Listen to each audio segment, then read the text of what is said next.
À partir du moment où on parle de mouvement un peu négatif, on rajoute ce trisme qui vient de l'intégrisme, vous voyez. Donc c'est une façon, je dirais, c'est une technique tout simplement de diversion qui permet de donner une mauvaise image, je dirais, à un courant philosophique qui se veut porteur d'espérance. Le terme qui a été développé par Moléfique et Santé, c'est le terme véritablement d'afrocentricité. C'est-à-dire, c'est tout simplement passer l'Afrique au centre de ses réflexions.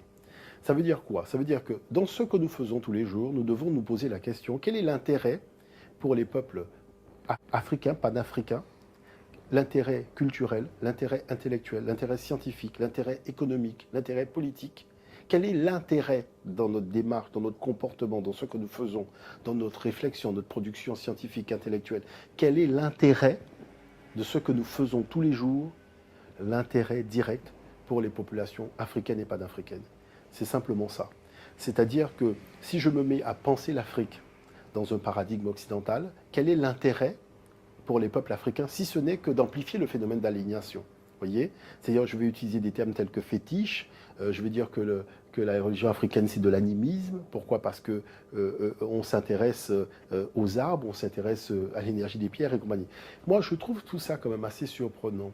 Parce que les gens ont du mal, en fait, parce que chaque terme a développé son environnement clos. Les gens ont du mal véritablement à se rendre compte que les pratiques sont les mêmes partout, en fait, dans le fond. C'est la terminologie qu'on met sur un certain nombre de pratiques qui crée la problématique. Vous voyez, prenons le cas, par exemple, des gens qui sont de croyances musulmanes et qui vont à la Mecque. Vous demandez c'est quoi? C'est une pierre noire. Bon, et qu'est-ce qu'on fait avec cette pierre noire? On tourne autour de cette pierre noire. Vous savez, c'est de l'animisme. Euh, on peut tourner autour d'un arbre, on peut tourner autour d'un bout de bois, on peut tourner autour d'une pierre. Je dirais la pratique est la même. Bon, vous me demandez le terme de fétiche. Bon, vous sortez un objet qui a été fait en fer et qui représente une divinité africaine. Mais la croix de Jésus-Christ est un fétiche. Je dirais, il faut quand même être honnête. C'est-à-dire, les pratiques sont les mêmes partout. C'est toujours les mêmes choses. C'est-à-dire que le colonialisme joue sur les mots pour définir deux concepts identiques avec deux mots différents.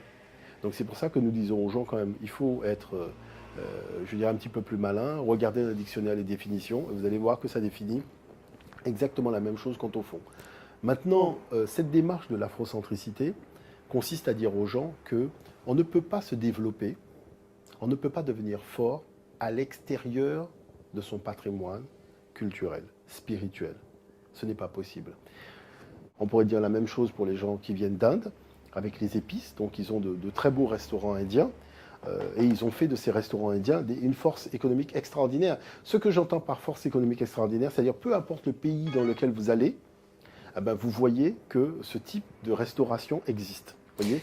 Je voudrais rebondir sur quelque chose que vous avez dit tout à l'heure qui a attiré mon attention, c'est-à-dire que quand vous dites par exemple que la croix de Jésus, c'est un fétiche, Oui. mais justement, il me souvient avoir lu quelque part que même en termes de religion, que nous connaissons aujourd'hui, que l'on appelle religion catholique, c'est à la base quelque chose qui concerne les Noirs. Oui, non, c'est-à-dire qu'on travaille là-dessus d'ailleurs dans le cadre de l'Institut Africamat, c'est une thématique de recherche. Il faut savoir que ce qu'on appelle aujourd'hui la tradition chrétienne, en fait, c'est appuyé sur tout simplement la tradition africaine de la période pharaonique dans le domaine de la spiritualité.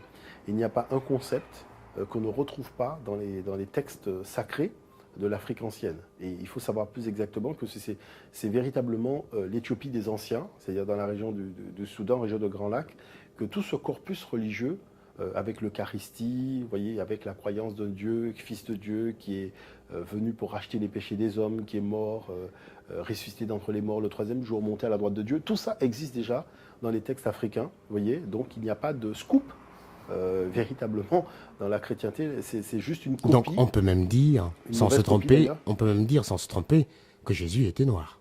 Non, la problématique, moi je ne rentre pas dans ce débat pour la simple et bonne raison que je pense intimement que Jésus n'a jamais existé. Vous voyez, c'est-à-dire qu'au regard de la documentation historiographique, elle est tellement inexistante dans le cas de ce personnage-là, parce qu'il faut savoir qu'il y avait des historiens à l'époque qui, quand même, ont raconté ce qui se passait dans leur pays, et ces gens ne citent pas ce monsieur.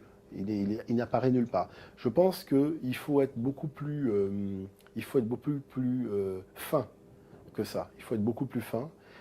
Il faut comprendre que l'analyse que j'en fais de tout ça, c'est que, vous savez, l'Afrique, au 3e millénaire, a initié ce qu'on appelle la création de l'État pharaonique, qui était tout simplement le regroupement fédératif de 42 cités. C'est-à-dire que pour la première fois dans l'histoire de l'humanité, voilà que 42 grandes régions, 42 grandes cités s'unissent et reconnaissent un seul système de gouvernement, un seul État, un seul roi, avec son gouvernement, son Premier ministre, ses ministres, pour pouvoir administrer donc toute cette partie du monde. Ailleurs, ce n'est pas le cas.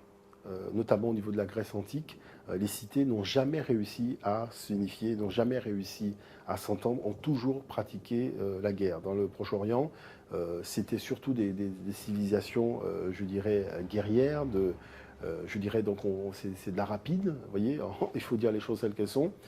On va attaquer le voisin, on va piller le voisin, vous voyez, donc c'est des civilisations de prédation et de domination, vous voyez.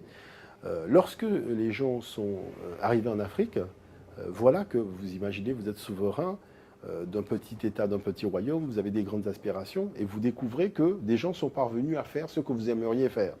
Qu'est-ce que vous posez comme question? Comment avez-vous fait? Comment avez-vous fait en Afrique ce que personne n'a réussi à faire ailleurs? Et c'est de là que les gens disent la religion. La religion. Parce que tout simplement, nous avons une croyance particulière en un Dieu qui a été envoyé pour nous guider vers le bien, pour racheter nos péchés, nous mener vers la vie éternelle, qui nous a initiés dans des savoirs. Je parle de l'Afrique, vous voyez, dans l'Afrique de l'Antiquité, qui nous a initiés dans un savoir religieux, une spiritualité, et qui nous a toujours permis de faire triompher la notion du bien sur le mal, d'où la création très tôt dans l'histoire de l'humanité de la notion de Ma'at, qui est la vérité, justice, équité, harmonie. À partir de là, il faut savoir que ces 42 cités, 42 régions, il y a eu le projet de l'associer à ce corps de cette divinité qui a été envoyé, qui est Osiris en fait, ou Siré, avec sa femme, Aset. Et il y avait 42 temples qui représentaient chacun un 42e du corps d'Osiris. Et donc le pays est soudé, lorsque sur sa base spirituelle aussi, eh ben, on voit tout simplement cette unité aussi qui transparaît et qui naît à travers ce projet étatique, mais aussi un projet soutenu par une vision religieuse des choses. Vous voyez, un Dieu unique qui est à l'origine de tout et qui crée aussi la multiplicité des choses. Vous voyez, et ça, c'est quelque chose que les souverains en avaient besoin. Quand l'empereur Constantin, qui est un empereur romain, était confronté à l'émiettement de l'Empire romain, avec cette menace aussi de l'effritement venant de l'Empire romain d'Orient, il prend la décision d'imposer cette tradition. Et c'est véritablement là qu'on voit apparaître dans l'histoire tout ce qu'on appelle aujourd'hui la religion chrétienne. C'est pour ça qu'on dit apostolique et romaine. Pourquoi? Parce que ce sont les Romains, les empereurs romains. Alors vous imaginez l'image que vous donnez à la chose, parce que les empereurs romains, ce n'est pas une référence, je dirais, d'humanisme dans l'histoire de l'humanité.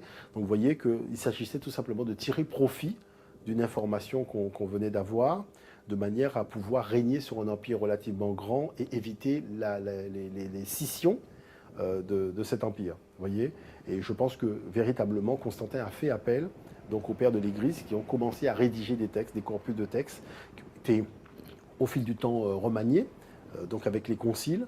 Et aujourd'hui, vous avez les gens qui vous disent la vision, l'unité spirituelle de l'Europe se fait dans la tradition chrétienne. Donc ça veut dire que le pari qui a été lancé par les anciens potentats européens de l'époque, c'est un pari finalement qui a réussi. Et ce que l'Égypte en fait a fait par le passé, les Européens ont voulu le faire et sont parvenus à le faire. La seule chose, c'est qu'aujourd'hui, vous voyez, comme c'était une greffe, on voit bien que la greffe, dans le fond, n'a pas pris, puisque le comportement des Européens n'est pas du tout compatible avec cette idée qu'ils ont voulu développer de Jésus-Christ à un moment de leur histoire.